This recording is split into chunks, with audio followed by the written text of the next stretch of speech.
Andrew Wright, the former financial controller at InSports, is among 3 men convicted in the $222 million fraud case at the government-run sports agency. However, as Garfield Jones reports, Wright and at least one of the other convicted men will appeal the ruling. On Tuesday, Wright was found guilty on 13 counts, while his former colleagues O'Neill Hope and Rudolph Barnes were convicted on 8 and 11 counts respectively in the high-profile case which has been before the courts for just over a year. However, Hope was acquitted on 4 charges. The investigations into the multi-million-dollar fraud allegations date back to 2017.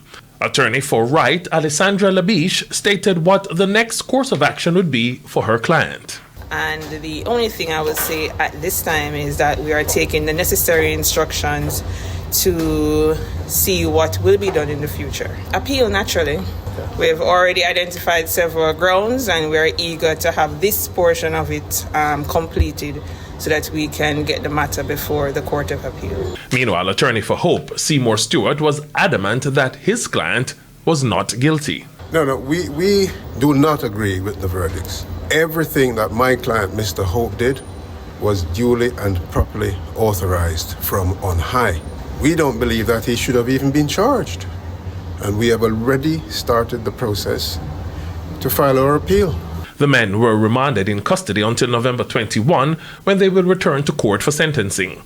Justice Anne-Marie Lawrence Granger ordered 6 weeks for the preparation for social inquiry and antecedent reports before the final penalties are handed down. Wright and the 2 others were accused of being part of a network of former InSports employees who allegedly wrote, signed, and cashed fraudulent checks for individuals who were neither employed by nor contracted to the agency.